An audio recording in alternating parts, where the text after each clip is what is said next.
Hello, the wall. Hello, Zach. There's Rick. Did anything, and I went live. Can you hear me? I can now. Yeah. Can you hear what I was saying? I was hearing that you were kind of introducing us and that kind of thing and what we're going to do. Yeah, and then I realized we hadn't even talked before, and you said that we were going to. That's okay. That's okay. That's okay. But I do want to. I did send you the link to the Zoom, and that actually publicly telling me the password. Huh? Because. Yeah. You can either click on the Zoom link, and the reason why I want to do that is that you can. There's a monitor behind me, and even though you can't see it with what's going on here with Instagram, we're live on TikTok right now, and they see a TV monitor, and so it will give the visual for that. So if you and I just found a password, so you got it. Okay. I didn't have that, but I do. Okay. And you can just turn down if I'll actually mute you because we won't. The only thing that we're using the Zoom for is just so that they can see you. Okay. Okay. Yeah. Mute it. Yeah. So I'll mute that, and then just share your video on your laptop. Awesome. Okay. So you can't see. Do you want me looking into? So look right here. Okay. And then you can't see, but right above me right there is a TV monitor. And I got an iPad over here, so TikTok is going on. They can hear me, and they can see that. So 1 second. I'm waving to my friends that are in here. So bear with this as we get this going here. Let's see if I can mute myself here. Yeah, I hear the feedback. Yeah, so let me just fix that real quick. 1 second.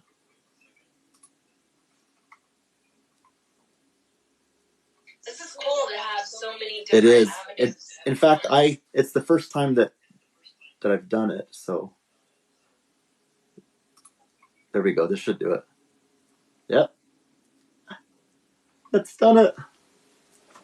Okay, so let me recap, and then we'll get going, guys. So right here is Instagram. That will get recorded, and that's what's going to be used to go and upload to YouTube. So that's where we're kind of interact there. So you're being projected just right here on a TV wall monitor, and those that are on TikTok are seeing that, and then they can hear me. So they're completely separate from Instagram. And so we wanted to do it that way, guys, just so that you know, and then I'll kind of introduce how Kristen and I know each other, and we'll get into this. And we're not as limited on time too, so if it's an hour and a half, whatever, we can do that. But she's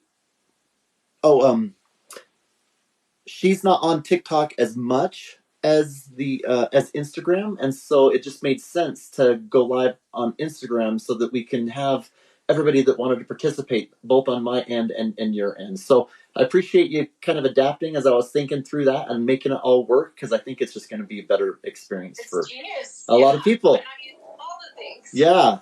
So I am super thrilled to have you. I'm going to...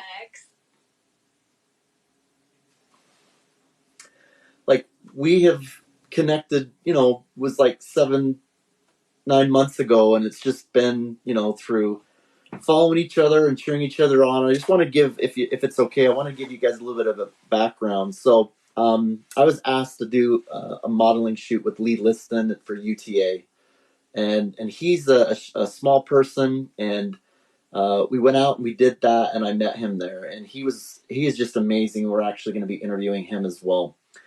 And as he was just kind of talking to me about some of the things that he's got going on, he had explained how he's involved with the short film. And Lumeria, and he was talking about you, and we ended up connecting. And I just thought that was amazing, and I was able to go and kind of see a little bit, because it hadn't been released yet. But I think it was a picture of him and just, you know, kind of the work that you were doing. But she's the creator, the producer, the director, guys, and she also sings. She's Miss Utah County. So we ended up connecting. I think part of it was just I had an interest. I mean, heck, even if that becomes more of a, you know, if you progress further with that, even if I was able to just be on set and like pick up a box and help you, I would want to do that. But we just end up, you know, following each other and supporting each other here and there, and just became, you know, friends. And we haven't actually even talked or met each other in person, but I know you pretty good, and your girls, and been following you. Nell knows you, my wife Nell. And by the way, she's not here. She's not. I hope that she she might duck in to say hi, because she's just not. You know how she's just not always. She's not on all of the interviews because of how she feels, and she's in bed most of the time and things like that. And so she wants to be at all of them, but I don't think she's going to be able to make this one. So she wants to give, you know, her love to you as well. And I'm so sorry That's okay. We'll meet again. Yes, we'll definitely meet again. Yeah, but anyway, so you guys, that's kind of how we got connected. And you have been very you know, authentic and transparent about the fact that you have bipolar disorder. I have OCD and perfectionism, and I had gone years and years not wanting anybody to know that I had OCD, and that it was a part that I was managing. I was a successful functioning. I've had a great career in the software industry and things, and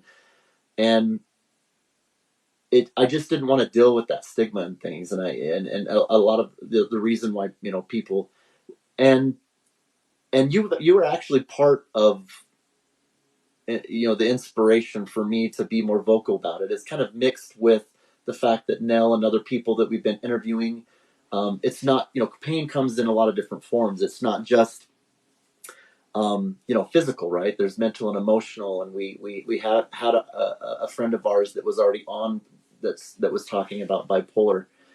So yeah, you've been very instrumental, even just in my own life, in terms of, you know, wow, I mean, she's out there, and it's, you know, people are still respecting her, and even and having that be part of your inspiration. And you've gotten into coaching, and I can go on and on. And I wasn't there yet, you know, and so you've been helpful for me in influencing among, like, my wife, of course, and my kids and things, to where in these interviews I started sharing, you know, things a little bit more. And I've gotten to a point now where, yeah, I mean, you know, I don't have as much of an issue with it, and I'm kind of at that space where it's like, hey, if somebody can be inspired, we're great, you know. But it's not something that I, you know, if you don't want to be part of my life because that's something that you maybe frown upon in any way, I mean, if you don't want to choose to challenge that, well, then I just don't need that. Then they're not your people. Yeah. Yeah. So I want to just let, you know, shout out to you. You helped me to get there, and I'll stop talking and, you know, shut up a little bit. But what was your experience in kind of connecting? I mean, what was that like? I mean, some guy all of a sudden, oh, hey, who's this? A friend of Lee's? And, you know, hopefully that wasn't too weird, you know, but. No, you just are a very open person, very authentic, and I am drawn to authenticity. And I mean, you were just friendly right off the bat, but you weren't ever weird. So okay, good. Fine to yeah. Some people, you know, you're just a friendly guy. Yeah. And then when I started seeing more about your story and what you do, and your wife, I have nothing but respect for that, because that's what I do too. I talk about something that people don't want to talk about, and I think the only way to break stigma is to talk about it. Yeah, it's true. You can just fire off any question you want. I mean, I am an open book when it comes to this stuff. I have really found that the truth just sets you free. Yeah. And truly, like, the people who don't like it, they're not your people. And so I have very authentic relationships in my life, because people know with me what they see is what they get. Yeah, I love it. I love that, and that's kind of what I had got from you as well. I like that saying, your vibe attracts your tribe. I mean, that's just so true. And another thing that I want to say is that people, regardless of what they're going through, it's something to be said about the fact that we have family and people that are close and they're cheering us on, and I think that's amazing, right? I mean, people have been married for 15 plus years, and there's um and I found that there's when you have when you develop friendships and you connect with people, like for example, Nell, she has connected with all sorts of people on YouTube, or there'll be people that are drawn to her, and they'll and so having that healthy friendship connections that supplement your family is, I think, a good thing. And sometimes people are kind of like, well, how do I navigate that, in terms of that absolutely people want to be able to have the people that they're working with, or the people that they are really close to, friends, or just even connections like that. It's not like I'm over for dinner with Nell and I, or we don't know each other that well, but boy, you can influence each other in terms of of helping in ways that I don't think that people acknowledge as much as it should be, that social media can do. I mean, a lot of people will say social media is a bad thing and there's just such a negative, and boy, you can make it what you want, and you can connect with amazing people and they can bless your life, and that's certainly been true with you. So so thank you. Thank you. Yeah, I think my husband always says this, and I love it. Anything in extremes is what makes it bad. There's a place for it, for sure, a very good place for it. Yeah. I never would have met you without social media. Yeah. Same with many others. Yeah. So part of what we do, so that gives you guys a little bit of an idea of how we know each other, and why I wanted to have her on. Especially, I love the fact that you're, not just with that story, but just with what you're doing in the community. Um, the fact that I mean, when you had was in the pageant, for example, I loved how, when I was following that, and I don't want to like steal anything that you want to share about it, but one of the things that really took me back is that, of course, there's going to be a beauty component to a beauty pageant, and so there was there was that, but I loved how you was able to bring in, and at least for me, I think the first time that I've ever seen it, of bringing in that positivity with bipolar, right? In terms of hey, that I'm talking about that on the stage. It doesn't need to be, and then that was I think pretty huge for a lot of people, because I think that people are just really not there, right, in terms of especially in that environment. The family that you've got, you're just out there and just experiencing life, and just kind of show the good balance of prioritization, right, in terms of their first, and then of course these other things, whether it's pursuing film or friends or whatever. So you're a good example of a lot of those things, and you have a lot in common with. I just want to cut in really fast about the pageant. So many people think that it's just about winning something, but it's about the message. I wanted to do it because I was like, wow, this gives you a platform to talk about something you're passionate about. And so I went there with that in mind, and therefore it was a good experience. Like, a lot of those people are going on to do more pageants, and they feel called to do that. And I'm like, no, that's what I felt called to do then. Okay. Now I'm off doing something else. And my purpose was kind of fulfilled there. But it was a good experience because I went there to send a message, not necessarily to win. Yeah, so the reasons behind it, right? I mean, I love that. Yeah. It doesn't have to be like, okay, well, this isn't, I didn't lose. I mean, I didn't win this, or I didn't go through that. And so now I'm like, that's it. That experience is now spoiled, right? You took all of what was positive from that, and you had your own, right priorities about why you even wanted to do that, and that's also, that goes against a lot of the stereotypes. Person was more educated. Yeah. Yeah. Yeah, and that goes against a lot of the the stereotypical, oh, okay, catty girls, and they're they're sort of losing, or whatever. I mean, whatever you might think of, that was a good example of how that that life's too short to get kind of hung up on that. Thank you. There were other girls who were in the pageant who were examples to me and gave me courage to do it because they didn't have that catty persona either. Yeah. And so it's so cool to see stereotypes being shattered. Yeah. In all. Oh, it's true. I love it. Yeah. Nell and I talk about that all the time, and that's also one of the things. My wife would love you. I mean, you'll meet her one day. We talk about that, but you guys have a lot of in common, and you guys would just love each other. So. What are her diagnoses? So she has central regional pain. So the short version is that she's had benign tumors removed from behind her eye three separate times. She almost died during the second time. Her adrenals failed that are part of flight or flight. Yeah. So her cortisol levels. And it developed into central regional pain syndrome, which is basically her nervous system's just out of whack, in that she'll have flare-ups and there's just disproportionate pain. It's one of the most painful. They say that it's even more painful than like childbirth, right? So that the pain that she goes through because of the migraines. She had a nerve ablation surgery where they go and like burn a nerve in your neck to try to relieve pain. That didn't work.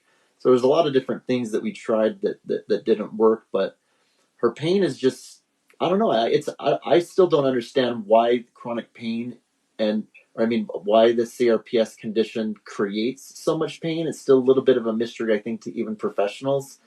But it's at least good to know that it's just a really disordered nervous system, and the relationship that it has with the muscles and just the pain reactions and things. I mean, she'll just all of a sudden, she'll like here's a couple of examples. She'll just be doing like fine, and then all of a sudden her face will just get flushed up and red, and her arms will just all of a sudden like flush up, and she'll just get really hot and have to be in cold, and she's in bed a lot, sometimes most of the time. But the other day she was well enough to go and walk through Gardner's Village, and we were there, family, we were enjoying some time. We were eating dinner, and all of a sudden she just started having a flare up, and it sometimes affects her digestive system, so she'll have IBS, and so we had to go into the bathroom, and the night was done. I mean, it just went stark like that. And so she this is an example where she wants to be to every interview, right? I mean, 7 months ago, I was on we were on Good Things Utah, and things started getting kind of attention, and we were doing one interview a week, and so it kind of gotten to where we're now doing 4 interviews a week, and we're booked through July 2022. That is some commitment. I mean, you reached out to me, I think, 2 months ago. Yeah, and you are committed. You're like a rock star. Yeah. So we have Spoonful of Sugar Inc. is a business. It's a nonprofit, and we're in the process of getting the tax exemption going. And we're I don't know if you guys know who. Well, I won't get into like there's somebody that's coming to our home Saturday that is well known on TikTok for her story, and she's coming to our. Charlie, just kidding. Yeah. I don't know much about TikTok. No, yeah. It's her name's Tia Stokes, and we just interviewed a girl named Andy. That interesting. You talk about Charlie D'Amelio. I don't know if that's who you're referring to. She actually duetted. Well, that's the only girl I know on TikTok. Yeah. She duetted Andy's video. Oh. And we interviewed her yesterday. It's on our YouTube channel. It's recorded. That's amazing. And so she just jumped. I mean, she went up to 2.3 million, even though it's not about the numbers. She went to 2.3 million followers, and Tia has 2.7. Yeah, that's a lot of eyes on it. Yeah. And so they've been gracious enough to where they recognize that people are coming together and they all want to share their stories, whether or not they feel comfortable being in the camera or whatever. And, you know, that's what Nell wanted. They're just having courage to come out. Yeah. Yeah, I've seen a few of them, and I'm just like, yeah. And so we love that there's a place for anybody that deals with something chronically.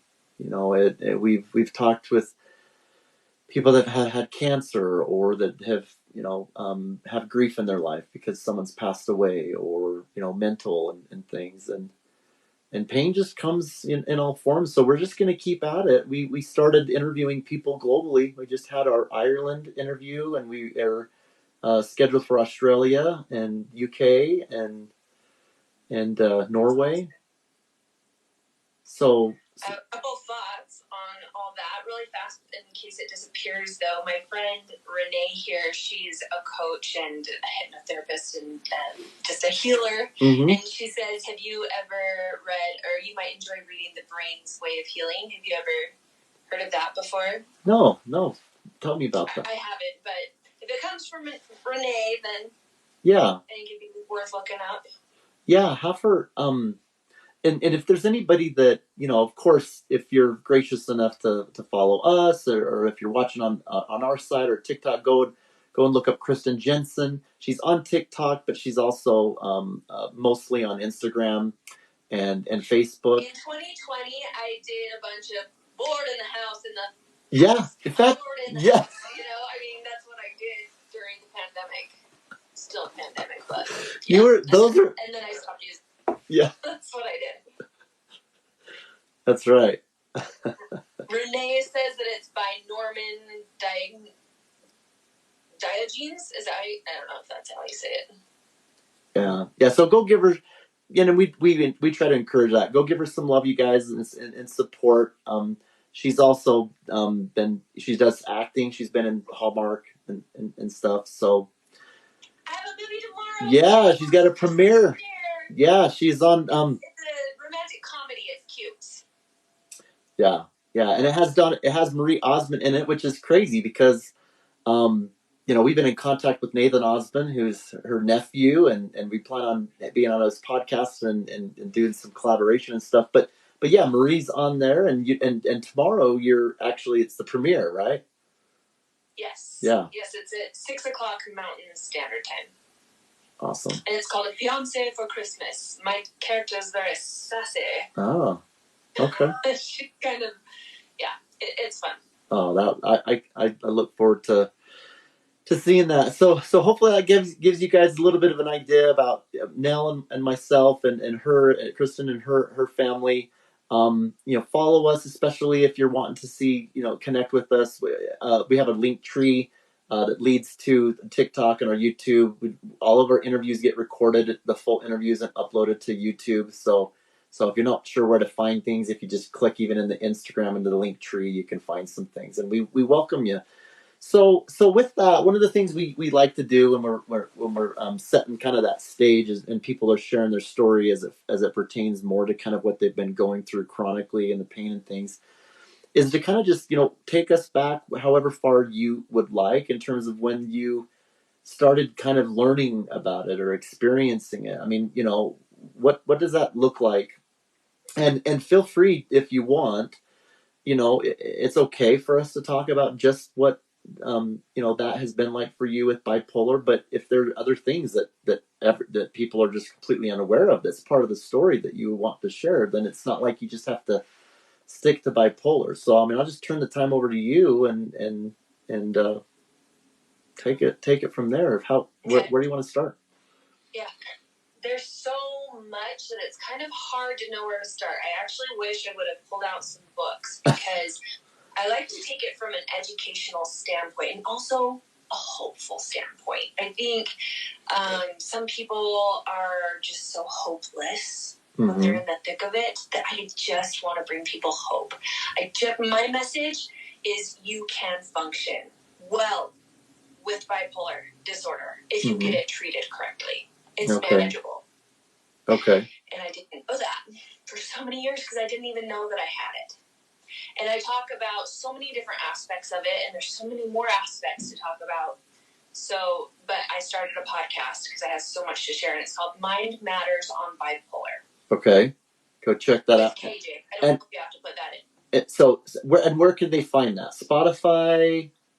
Anywhere there are podcasts. It will be. Okay, so repeat. Mind Matters on Bipolar. Mind Matter Bipolar. Mind Matters. Mind Matters Your Bipolar. Mind Matters on Bipolar. Okay. Yeah, go check that out, you guys.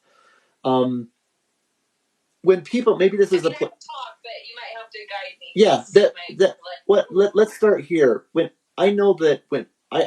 I think it goes without saying that a lot of people might not admit that when they hear that they hear about bipolar, but it's like with OCD. If people don't really know, some of the first thoughts that come to their mind is, oh, okay, well, you're just a clean freak, or you're just, whatever. And right. I mean, it's, that we're not going to unpack that here, but it can be way more than that. I like that approach. I like saying, okay, here's some misconceptions. Yeah. Well, and that's what I mean. And that's what I mean with the bipolar. You just must be a clean freak. Yeah, exactly. And so, like with bipolar, I think so many people might think, and I know that even, to some degree that I've been guilty of this, it's been, oh, okay, this is where my understanding kind of stops. You're somebody that has depression and maybe a little bit more depressed than normal people, but you go through that. And then you're the life of the party, but maybe not just the life of the party, but maybe you go a little bit above obnoxiously a life of the party. And that's about the extent of it. And that, I think, it just does not give credit to what is happening, right? I mean, certainly it's perfect for you to say that, because the misconceptions you might have, sorry, I've got an eyelash poking me in the eye, are misconceptions that a lot of people have. So I think if you just honestly ask me, nothing offends me. Yeah. Because I just want to educate. Actually, let me tell you about what this is. Yeah. So, addressing what you just said, for example, there are a lot of different schools of thought on bipolar. One of them is that it's kind of a spectrum disorder, but they, right now in the DSM-5, that's how they clinically diagnose you professionally. Mm-hmm. Don't ever try to diagnose yourself. Go to a psychiatrist, not a psychologist, not a general practitioner, not a therapist, a psychiatrist. Yeah, because they do like the therapy and stuff like that, but they also, it's more like, medication. They do the medication part of things. Yes, psychiatrists can give you the medications that will help you. A general practitioner can too, but they're not going to be as specialized. Okay. And it wasn't until I got on the right medication, and I had tried for years, that things started going really good in my life. I just felt like stable. Really? Amen to that? I've had bad meds, and the med that I'm on right now helps to regulate my serotonin to where I sometimes forget I have OCD. So you can have OCD? Yeah, because I'm on a serotonin reuptake inhibitor, and the short of it is that my serotonin levels aren't balanced. And if you don't have the right serotonin levels, then it's not causing that bridge between the neuro, and then you kind of have, irrational, whatever. And so it helps it helps to prohibit the reuptake of that. So in short, the serotonin that you'd have in all of our levels is what it needs to be, right? Makes sense. And so I get to experience a lot of now what it's like to have a brain that's healthy and regulating that itself because of the help of some medicines. That seems pretty logical and kind of gracious, right? Of Heavenly Father, of being able to help. It's like with insulin. Somebody's not having their insulin work. Let's help them out. I love that comparison. I really do, because people shame psychiatric drugs so much, and really, it's a personal choice. I know. I will not shame somebody who chooses not to. I just know that in my experience, I am alive. Yeah. Because of psychiatric medicine. Yeah. So thank goodness that we have it. Yeah.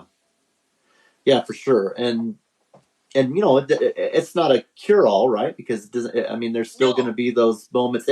But it's certainly, like in your case, I'm not sure what chemical it helps to regulate. But if and correct me if I'm wrong, but if I kind of dig a little bit further into my understanding with bipolar, is that the part of your brain that deals with the balancing of certain chemicals that that impact kind of like our emotion, right? What we would otherwise call kind of a depression, or hey, I'm just like on top of the world. I'm just gonna get it.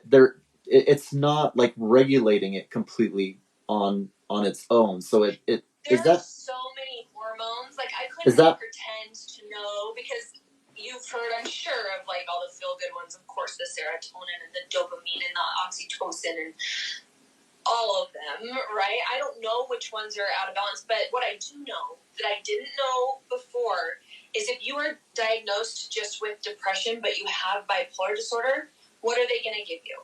An antidepressant. Yeah. Antidepressants alone are not good for bipolar disorder. It can make it worse. Okay. And I didn't know that. I didn't know that. A mood stabilizer. Okay. And there are lots of different mood stabilizers. I don't know how they work exactly. I don't think maybe even doctors know exactly how they work. They just kind of classify it. Actually, I had a doctor say it like this. Like, it's just you show like a certain color of symptoms, and here's a certain color of medication that helps with those symptoms. But how it works, I don't know. I think that's science. I think that science is kind of a discovery, and there's kind of like an acceptance, even with the most brilliant person. It's kind of like, okay, well, we've learned that works. We have no idea how, and we just are grateful for it, right? And we're making advancements. I mean, I think not only are we making advancements, obviously, with the way that people are being treated, but, I mean, decades ago, we would just like lock people up and, with all sorts of kind of conditions, whether it's physical or otherwise. And people are still having bad experiences in society, but we've come a long way. I mean, there's been a lot of progress, and especially right now, and it's just a thrill to be a part of it and to have you also join us and be a part of it. But people are talking. There's chatter. I mean, we are not delusional in thinking that, oh, it's just us that's out there. That there are forums all over the planet. Another great thing about the internet, yes, the world has suddenly and they are talking, and they are connecting, and they are feeling empowered. They're feeling the energy. You could feel. We just had. If you're not following him, it's One Man Three Hearts, and his name's Christophe. We just got off a call with him, and he is producing his own documentary. He's wrote a book. He's had 3 heart transplants, kidney transplant. He has a trait because his diaphragm isn't working. He's got a muscular condition where he can't walk anymore. And he had said to us, I was just taken aback. He says, I have never felt so much love and energy through phone. Through what? Through the phone. Because Nell was well enough. Yeah. And this is a guy that he just finished his premiere, and he's got, he's influencing the world in terms of kind of what he is doing. And Nell was well enough, and she worried about that. And we talked about that. We talked about how people sometimes hold off on doing things, not because they have pride, because they're like, oh, well, I'm not going to do this because, and I'll get back to what we were talking about. I don't mean to get on too much of a tangent, but, some people might think of that, oh, well, the reason why they don't go and pursue and kind of lean into something is because they just got so much pride to where it's like, oh, I'm too good for that. If I can't give it my all and just have this showiness, then I'm just not going to do it at all, right? And some people don't go forward with different things that they can do because their hearts are just broken that they can't do it for everybody. That's Nell. She, if she wants to be a part of it and she wants to be on every interview, she doesn't want anybody to feel like that, she wasn't showing up. So are you saying she has guilt over the ones that can't show up? Yeah. So that's that is hard for her. So an example is that she didn't know she didn't know if she was going to be able to do either today. She's not on a lot of them. She's in bed a lot, and she wasn't planning on doing either of them. She was well enough to get through what we just did, but she's not well enough. She overdoes it a little bit, and she wouldn't want you to feel like, oh, okay, well, what? Why? But that she struggles with that because she cares so much, right? And so anyway, I say that in that we were both on the call with him, and tying that to the power of the internet in terms of the world waking up and talking and things, we were taken back because what a compliment. He had said, I've never felt, and he was referring to the experience that he was having with Nell and I.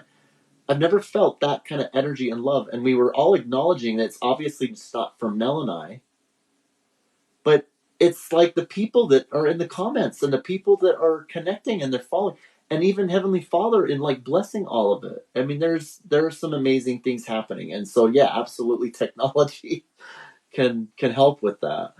So, well, and what I love that you're doing is people are struggling with all different kinds of things, and everyone just wants to be heard, right? And you're providing a place for people to tell their story. Everyone needs to be heard. Yeah. Yep. So. And people, no, yeah, and people, they too commonly think that someone else is more special than me, or I've got to have a blue check mark, or the following. Yeah. Humans, we're comparing machines. Yeah. Or, last thing that I would think of myself is to be able to be in a pageant. Or what talents do I have? I mean, we can go on. But yet, do they know, like, that I... Behind the set, that's... Don't know. Yeah? Yeah. You only see the good things. That's right. You see the good things. Yeah. You don't see the bad. Yeah. And Nell and I talk about how that we all have a behind-the-scenes life. We'll sit there and say, look, there are times where we're fighting, or she even talks about how part of what, the impact that it has, that we don't always, to your point, share. Of course, you're going to keep some things private, but she's even like, these things impact intimacy. It impacts relationships. It impacts everything. And so within judgment, if you act like it's perfect, then people are like, well, why are my relationships not like exactly. that? So obviously within, good taste and judgment, talking about, things as part as people opening up and joining that conversation is just empowering, because it is helping people to say like, okay, well, wait a minute, you talk about not just the challenging of stigmas and things like that, but it's like, okay, well, wait a minute. Maybe that they're just open about the fact that maybe they don't get along all the time, but they still love each other, and and hey, that's kind of, and you know what I mean. And so it's just more real. It's just less of a facade, and people are I mean, like, you talk about a void. There was just, and not to dismiss like what people have done, the pioneers, like for example, Penny Cohen is the founder of American Chronic Pain Association. She's had 40 plus years. And we were on a Zoom call with her and Nathan Osmond. And we're in the process, and she's retiring, and I'm in contact with other leadership. But she's not on TikTok, and there's a ton of people looking for stuff on TikTok, and she didn't have like that. So the point is that, there's a lot of progress that has happened, but it hasn't always satisfied what people are still looking for. So many people didn't even know American Chronic Pain Association, and if they access their site, then find their YouTube videos or whatever, right? And so there's a natural. We've come a long way. There's a natural. A lot farther to go. And with both mental illnesses and chronic pain and so many things. And they're hungry to be heard, to be able to have people help them understand they can give themselves permission to be okay, and to talk about things, and to not have it be something that they are ashamed about, or they feel like they've got to hide. There's so many people that are isolated, it's just ridiculous. Something that I was thinking about when you were talking about Nell feeling so guilty that she can't be there for everything. Mm-hmm. So in my experience, the things that help me manage my illness the most are, first of all, I have to be at a base level. And my medications get me there. Okay. Doesn't mean life is perfect. It just makes it so that I'm at a good base like at level. almost like a function. Like I can I'm not going to go down a path that's going to cause me to be dysfunctional, or to be not in a depressed episode, or a high hypomanic episode, and I didn't finish before. There's type 1 and type 2 bipolar disorder. Okay. Type 1 reaches full mania with depressions, or sometimes even not depressions. But mania is the marker for bipolar 1. Okay. And hypomania, a little less than full-blown mania, but a lot more depression. And often bipolar 2 is diagnosed as clinical depression because you see those evident depressions. And when you get into your hypomania, you're like, oh, you're just like feeling really good because you're not depressed right now. That's not like exactly how it clinically is for everyone, but it's a good kind of guidance visual, I think. And also, it's not just about mood, it's energy levels. Okay. When you're manic, you have high energy, you keep going, you don't need any sleep. And obviously, when you're depressed, you're low energy. Anyway, so medicine helps get me kind of on a chemical baseline, right? But then thought work is what takes it to the next level, and is what has totally changed my life.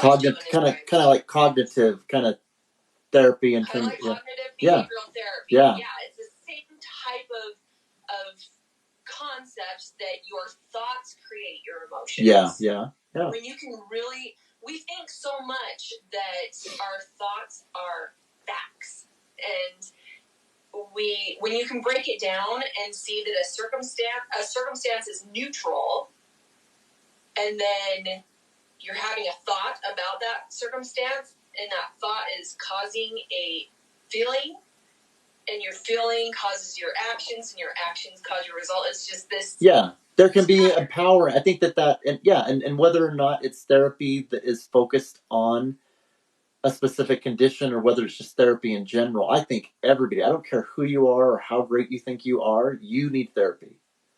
I think therapy is so great. I think coaching is so great. 100%. Yes. The coaching that I have had. Destigmatize therapy. Destigmatize. If it wasn't for therapy and coaching and my wife and kids, I would be a completely different person. Completely different person. So, love who is in your life that's sticking with you. Don't expect perfect relationships. Give each other grace. And get over yourself and get into some kind of help that is beyond connecting with a friend. Because it's not always your spouse or your friend that is able to meet the need and not have them be adversely impacted. And so there's a place for professionals, you know? Yes, absolutely there is. I would venture off to say also don't make your kids your therapist. Or your spouse or your partner. I learned that when I was a kid, and so it's like, go hire a professional therapist. Don't turn your kids into your therapist. Yeah. I'll even share. I mean, there was years and years and years. I mean, my wife Nell has gone through so much that was traumatic. But and while she was helping me, I didn't always realize that, because she wasn't always giving me the feedback, right? I mean, she's wanting to be there for you.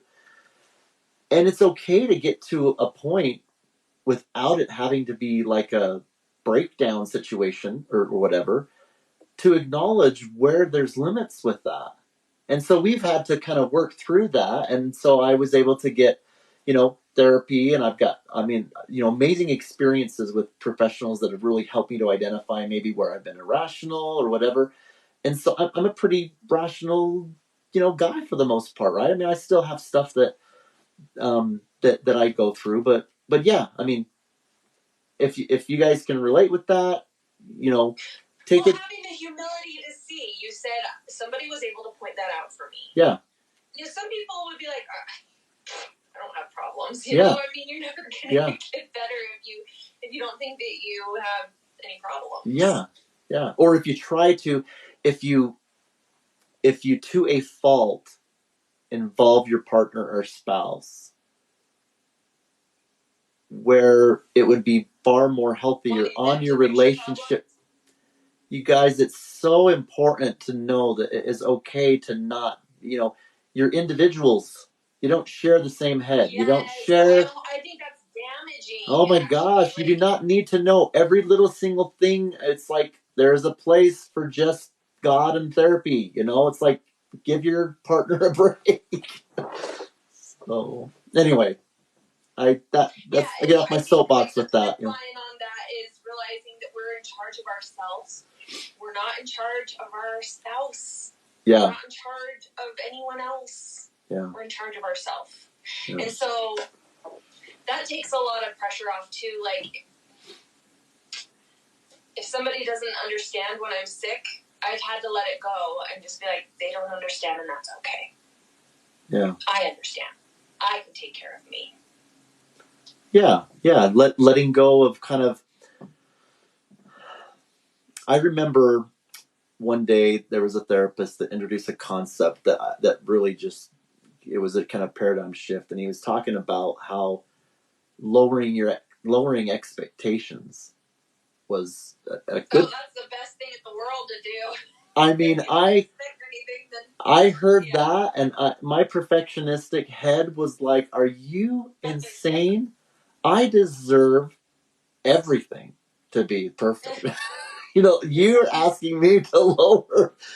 And I have problem with I'm I was a vain kind of cuss, my days with dancing, and I kind of joke about that and the girl stuff, and so I deal with that side of me, and that some vanity and pride can come into things too, right, if we're all honest sometimes. But but yeah, I remember that was really eye opening to be like part of the tool set, whether it's for yourself, whether it's for your partner, whether it's for your children, whether it's for is lower the expectation a little bit. It was a precursor for me.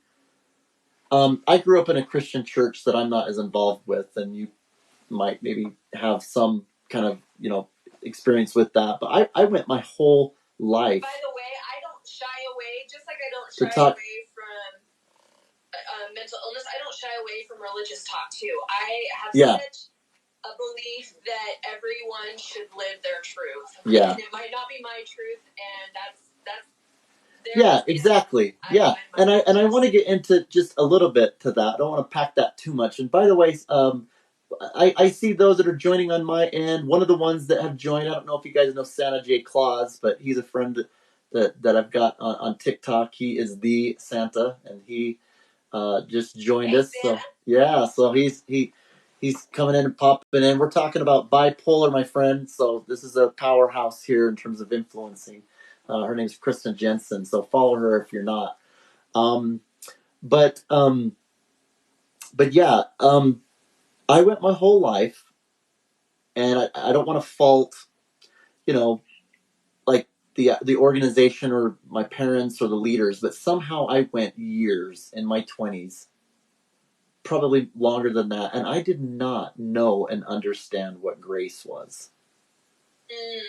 Okay. And not just in the sense of in the Christianity, what the whole idea of the atonement, and even if you just think of it in the most simple terms of God's grace, of and so the lowering of expectations is really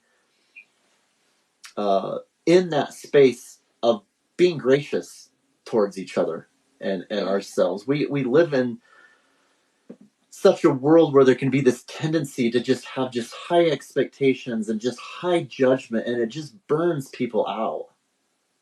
And if you raise your hand and say, "I'm not for that anymore.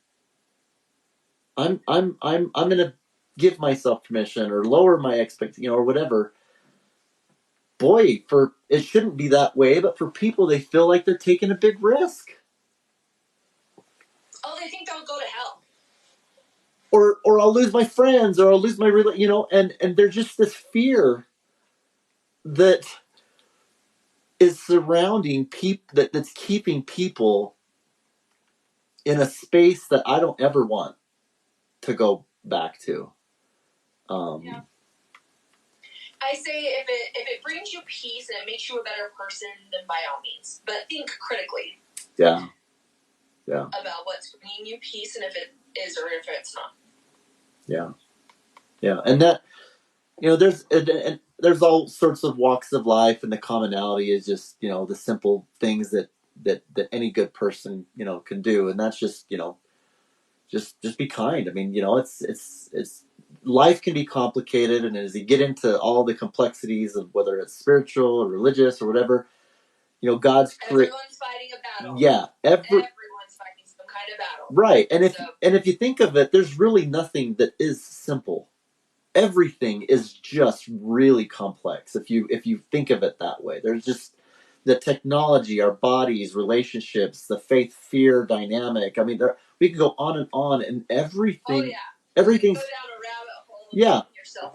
but there's a lot of power in just trying to create experiences for yourself and each other that doesn't have that can be simple if in a way, right, in terms of just kindness, in terms of just acceptance, and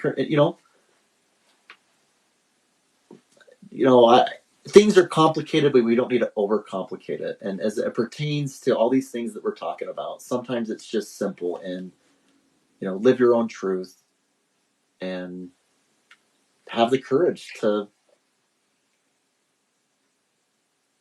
not mock other people. Who cares what they believe? Yeah. You get to believe whatever it is you want to believe. Yep. I'm sending cookies to Santa Claus. Oh, is he following? He told me to. Oh, is he following you now? No, it's just comments on my end. Oh. And Colsey said, "Someone grab the cookies." Oh, gotcha. He'll be following you. That's a guy. He's got an eye for some good souls. He'll be following you. I'll get him. But he's I consider him the Santa. He was on if you've seen the music video "I Believe in Santa" by Meghan Trainor. So no, in that. Yeah, he's like. How is Meghan Trainor? She seems super cool. I love her music. I love that she embraces having a, just fuller figure. Yeah. I mean, I don't know her personally, but Santa was invited, and he was on her video. And so if you go and watch that on YouTube, that's the Santa that was on her. I'll watch it. Yeah. And so he's got millions of followers, and he is absolutely in support with what we're doing. Of course, he can't be, a part of all of it, but he'll pop in here and there. He's Santa. He would be, wanting to help people. He gets it. So that's good, Santa. He gets it. So. Thanks, Santa. Well, what else do you want to talk about? What's life like? What is kind of the ups and downs that you go through, even if it's kind of like you said, with get balanced to some degree with the chemical. Do you still deal with quite a lot of drastics that? No, not like I used to, because okay. I'm on the right path. So here's kind of a picture for me. I would say my symptoms started around 14 years old. I'm almost 40. And I had my first very depressed episodes in high school. Mm-hmm. Just severely depressed. And I think I did try a antidepressant for a little while, but when you come out of it, you think, oh, I'm fine, so you just toss the pills, right? Well, we talked about this earlier. Like, sometimes if you're doing really well, then you think you're not even sick, and you don't need it. You think you're doing it on your own, and it's like, oh, okay, yeah. Great. Yeah, I'm doing good now, so let's get rid of this. But that was actually what's helping you. And I don't know if that's what helped get me out of those initial episodes. I don't know enough, or I don't even know if anyone could give me the answer if it started out actually as depression and developed into bipolar. What I do know about it is it's a genetic disorder, and that it's not caused by trauma, although trauma, it's interesting, can kind of flip the switch of the gene on. It can kind of be dormant and then be activated. Trigger it. And it's usually activated in your teenage years or your early 20s. Same with schizophrenia. Okay. And so I was depressed a lot, and that's what we saw. That when I got married when I was 22, and I'd go through depressions, and then I'd come out of it, and my hypomanias would just be very spontaneous, and it was just like what you were saying, like I mean, you can tell my personality right now. I have energy. Like I'm a number 3 out of the 4 energy types. I just naturally have that type of energy. Mm-hmm. But when I would be hypomanic, it would be more, instead of spontaneous, that's not the word, it'd be impulsive. Oh. Okay. Just like dangerously impulsive. Yeah, the emotion just changes so fast that it's like almost like, no, I don't know if reckless is the right word, but it's just like reckless. It could be A little bit reckless. Yeah, it could be. Yeah. And hypomanias again aren't quite as much as full manias, which can include delusions and sometimes even hallucinations. And anyways, so I tried. Oh, it was after I had my son, my baby. He was probably like 4 to 6 months old. I was so angry all the time, just pissy. And I had twin daughters in diapers. He was in diapers, 3 babies in diapers, and I just was like ready to pull my hair out. I was like, I can't do this. Yeah. Oh yeah. Yeah. I talked to one of my good friends, and she. Actually, I'm gonna go here.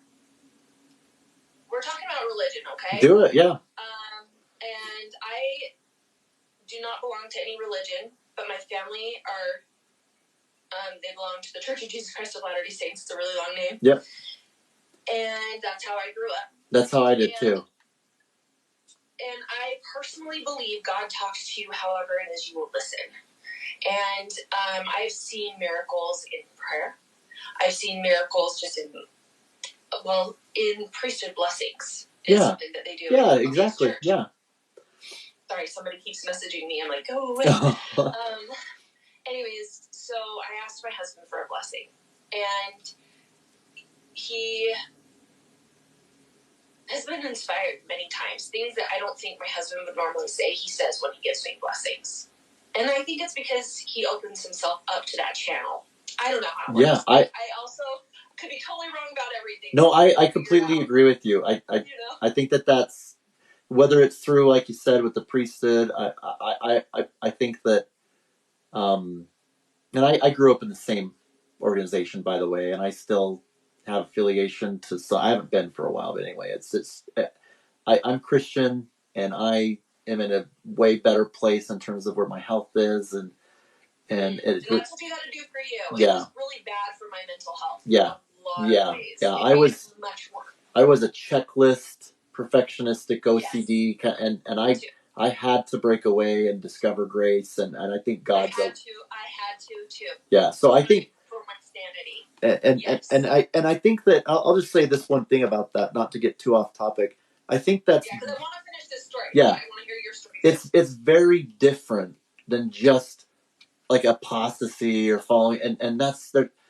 Sometimes people are just, whether it's a temporary thing or whatever. If there could be justification for heroes in the war can kill a person, and it's not murder, there are circumstances where sometimes you're making decisions, and it might be perceived by maybe others that are not understanding that it's a wrong thing, or it's this fill in the blank, and sometimes it is the most gracious path that they have gone through to find connectivity. And that's what that's been for me. And so there's something to be said about sometimes perceptions, or whether we're feeling something's justified or not. All the more reason to just don't go there. That's not our role to judge. And maybe we're wrong in what's really happening with that person's life, and so, so with that, agreed. Yeah. So, okay, back to my story. I asked my husband for a blessing. He gives me a blessing, and he says, talk to my girlfriends. Okay. Like, I do talk to my girlfriends, but it was very specific, and I knew I needed to call them up. And I had 2 very close girlfriends, long-time childhood friends. And they're good friends because they give it to me straight. Like, they're going to say it how it is. Yeah. And it's tough to hear sometimes, but I know I can trust them. And one of them, she was like, Kristen, I really think you're struggling with postpartum depression and you need to be seen by a doctor. And I'm not opposed to that, but I don't know why it didn't go off in my head before that I had postpartum depression. I thought everyone else and their dog was the problem in my life. I was like, this person sucks, you suck, and you suck, and you suck, you know? And like, I'm the problem. You're not the problem, I'm the problem. And so I went to the doctor. That's hilarious. And that's when I started with antidepressants again in my adult life. And, oh gosh, I'm trying to think of the timeline of this. So that was my early 30s. And so for the past decade has been my journey with like psychotropic meds, right? Being on every antidepressant you could think of and seeing how it affected me in every kind of way. And then finally, I mean, it's almost like I thought it was helping, but then I get into mixed episodes, which for me are the worst because you've got the energy of the hypomania with the hopelessness of depression. So it's this forward energy, and that's why people commit suicide. I've never heard of that. Very high rate of suicide if you have bipolar. Usually because of that. Usually people, when they think of that it's either one or the other, so it can kind of get confusing and complex where you got to mix. Mixed episodes are the worst. Yes. Do you know that over 50% of suicides are due to some kind of chronic pain related, and that does not exclude people that are dealing with this kind of pain. It's pain. It's a painful... I don't know all the statistics. I know that it's alarmingly high for bipolar, and I don't doubt any other kind of like chronic thing that, yeah. But these episodes that you're talking about, especially the mixed episodes... Colsey says, clinician me is nodding. Good to know that you're a clinician. I am so curious, like, what is your practice? Yeah, I see her on my side, too. I'm not sure who that... I was thinking it was a friend, Julie, a friend of yours. I'm sorry that we're not acquainted. That's okay. It's okay. Colsey11, I'm not in Instagram as much. I'm so happy to, she's not. Yeah. Anyways, so I want to finish my story about that really fast. So finally, in 2016 is when I hit my rock bottom. Well, COVID has made it all confused. Okay. I'm sure it has. Oh, yeah. Continue giving us more information. Insight, yeah. How do you know us? Okay. No. Go ahead. What? No, I just said, I'm like, how do you know us? Who are you? No. Just kidding. Yeah. Let us know who you are, Colsey. No. Go ahead. You're very supportive, and we love the support. Love it. Inpatient psych. Carry on. Okay, so this next part will be very relevant then, and I would love to hear from your point of view. Yeah. Because it was in TikTok, 2016, so it's on your end, Rex. Okay. Oh, gotcha. Thank you so much, little heart. You would know this. In 2016, I checked myself into a psychiatric hospital. I didn't know what to do. I remember sitting outside just the regular hospitals, bawling my eyes out because I was like, where do people go? I didn't even know, like, really what a psychiatric hospital was or where to go to find one. Mm-hmm. And somebody pointed me in the right direction, and it was right before I was going to film a movie, and so I was a little afraid that they were going to, like, put me in there against my will because I was so kind of, like... out of it with my meds and stuff. And that was when? What year was this? 2016 was my low. And it's only been up from then, and I've been, like, trying to, like, from the rooftops ever since my experience at the psychiatric hospital, because it just opened my eyes to how many normal people, we think that people with bipolar disorder are like, not normal people. That's not true. It's just an illness. Yeah. And in fact, Andy, you know how I was talking about Andy, who got duetted with Charlie D'Amelio, because we were talking about she just joined. Andy, Pleasure to have you. yeah, Andy, Kristen's is just a bipolar warrior and just so much more. We've been friends for a while, and so anyway, thanks for joining and giving us our support. You know, you're a powerhouse, but I appreciate you taking some time to step in along with everybody else that's joining. But anyway, go ahead, continue. Follow her if you're not already. We've got celebrities in here. Hey guys. Okay, so I'm just basically giving the timeline of my story with bipolar, starting my teenage years, but not getting a diagnosis until it was an official diagnosis after the hospital stay in 2016. Because that's what they helped you with, right? They helped you to get to the give me the correct diagnosis. It was a tentative diagnosis, like a year or two before then, because that's when I started on some mood stabilizers that weren't the right fit. But they tried antidepressants for so long and realized they weren't helping. That's when my GP was like, you might have atypical depression. He was very afraid to say the word bipolar, I think, because he thought that I would stigmatize myself or put myself in a box, or that others would put me in a box. And that's when I was like, nope, let's shatter this box by talking about it. Yeah. Because really, he saw the signs that I probably had it, and I love him. I really love him, but his mindset is like so many other people that think that you're damning yourself if you tell people that you have it. And I don't feel that way. I feel like you can manage it. And also having a good support system. I leave that component out, and it's such an important component of it. And I'm grateful for my support system. But it's like what we were talking about earlier.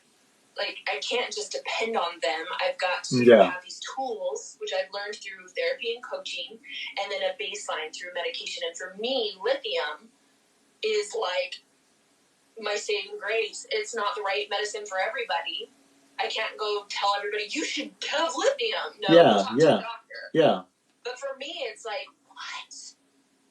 It's helping, and even if you don't understand, like I talked a little bit about what I had to learn was happening, and I obviously don't understand so much of that. You don't claim to understand all of what it's doing either, but you don't need to. Scientists don't need to. You just know that it's helping to regulate. Yeah, I don't need to know how it works. I just know it does. It's helping you to have a healthier brain. Also, I had to get over this fear of thinking, what if it is damaging my organs or something like that? And I was like, do I want to? Not that it would, but I was like, I want to live a quality of life now. Like, I just had to get over that fear. Like if there was even, I think it's made me gain weight.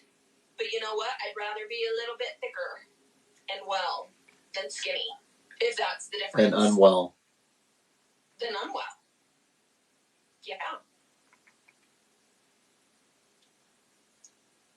No one knows all.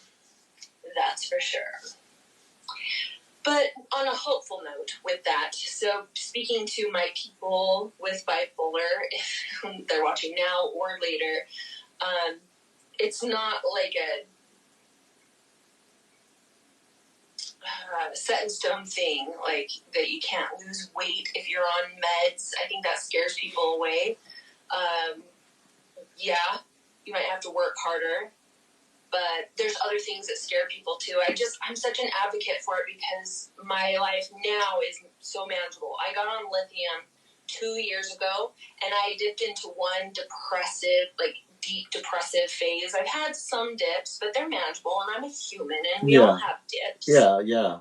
But I had a deep dip around last Christmas, and what do? I go back to my doctor, and he, reevaluates. Adjusts it. By the way, and adjusts it. I experienced something similar. What is it like for me now? That's how it is. It's very managed.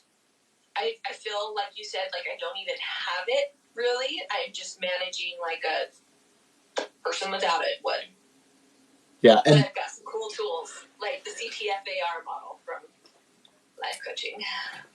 One of the things that I love about this, and we were talking about this with Christoph in that last call, he was saying that nobody should have to feel like they're alone, and we shouldn't get hung up on if there are differences of what we're going through.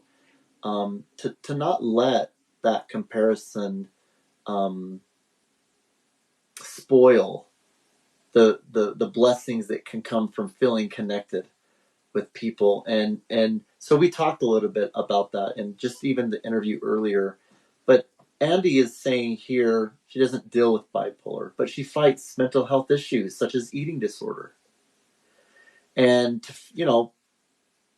just to talk just a little bit about that in terms of illustrating how a connection can happen to just perfect strangers, right? In terms of really having that empathy, is that she's got some major spinal open wounds, and part of going down the path of getting that surgery is getting the help that she needs with some of what she's dealing with her eating disorder. In terms of that's a different kind of help, right? And so whether that's therapy, whether that's whatever, we didn't talk about what the proposed solutions were, but just acknowledging that, okay, well, we can work on that area, knowing that that's a big part of where some of that pain and hardship can be, and maybe that will allow for other areas to kind of follow in terms of helping our physical health, right?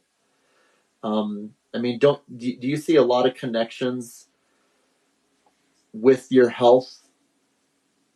I mean, do you see if you're investing like you have been with your mental and emotional health, it's helping you physically.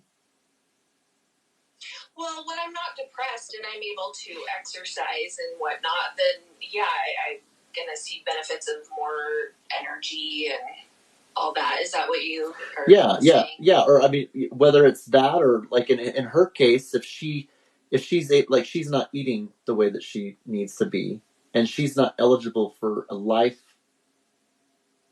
surgery to take hardware out of her back so that they can heal. And so she's not eating because her weight is so low.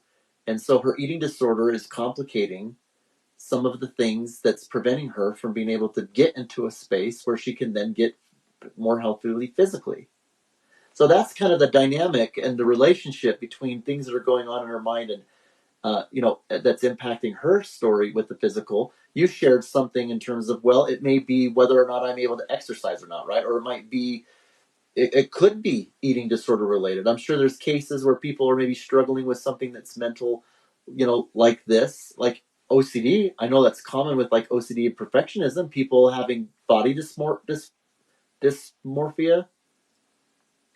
You know what I mean? I'm not super educated on all the eating disorders and everything, but man, I mean, it feels like everyone like has some disordered thoughts. Yeah, that's for sure. Yeah. Just on the spectrum of how bigger it's gotten. Yeah, and so anyway, I say that because that was a comment that Andy says. This is an illustration where she came on. There's some things that you're going through. Maybe she can't relate with. It's not the same, but there are those. But they're so common. They're so common things that connect people. Yeah. Well, good for you for recognizing. I've gone through something kind of similar. There have been times where you have to make a decision what door you're going to go through, and sometimes that door could be checking out. And so you're like, well, it's either that or I go down this, whether it's checking yourself into a hospital or whether, whatever it is. And I don't know where you were at in terms of kind of afraid that might happen, because sometimes people are feeling like if I don't pursue a path that I haven't taken before, I could be a statistic, right? I mean, if you're in a suicidal statistic, absolutely, yeah. And so taking that seriously, and what's the better option, right? Not checking myself in and getting the help that I need to because of societal stigmas or my own fears or whatever, and then put myself at risk, right? I mean, anyway, I just commend you for that, and you was able to get a lot of the help, and now you're kind of applying a lot of what you've gained, both medication wise as well as that therapy, and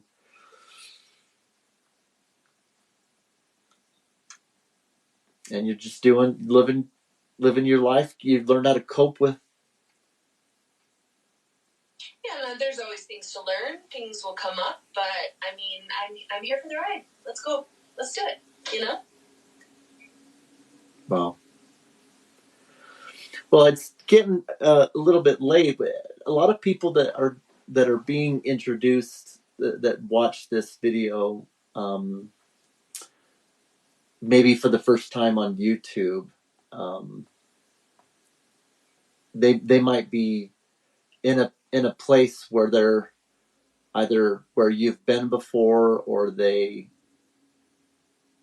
aren't ready to go down the path of all of what you've done and facing those things and things like that. What would you say to them? If I was watching a YouTube video and I didn't know, Cheryl, hi. Yeah, if they, I didn't know. yeah, they're brand new. They just barely, they don't know anything about their condition. They know something's wrong with them. They're scared. I would just say you're not broken. I promise you. You have an illness. It's a real illness. People can't see it, but it's real. And medicine helps, and therapy helps. When you put them together, you can manage your life, and you can have a wonderful life. And a wonderful life isn't just positive.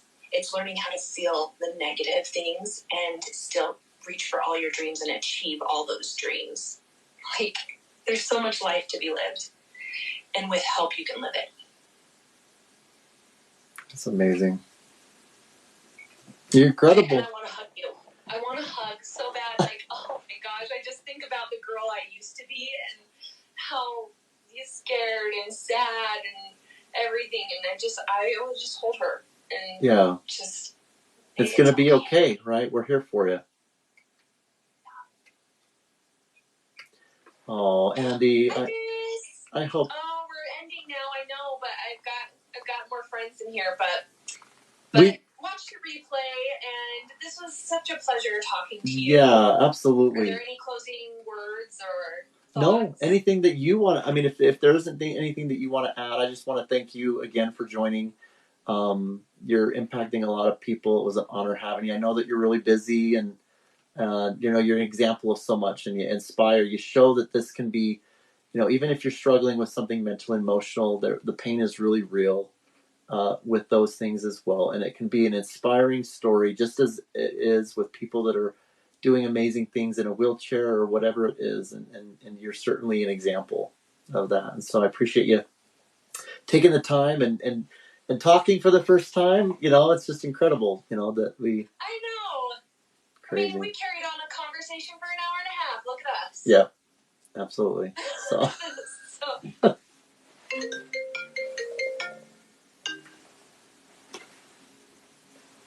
You said because you're doing the exact same thing, so thank you. Can you say that again? I had a phone call come through. So what was that last thing that you said, and then we'll wrap up? You're amazing, wonderful, awesome. Mwah. Oh. I said ditto because you're doing everything that you just said. Oh, thanks. And so I just mirror it back to you, and I just keep up the good work. Thank you. The world needs it, Thank you so much. Really appreciate it. We'll upload it. I'll share that link, and you can do whatever you want with it. The URL for the YouTube. Thanks everybody for joining. Kristen, I'll give my love to Nell. She missed you, so. Yes. Tell her to never feel guilty if she can't make it, ever. Okay, I will. And I'm so excited to meet her someday. Oh, you will. You will for sure. Have a good night, my friend. Give our love to your family, okay? Okay, see ya. Bye, everybody. And give our love to your family, okay?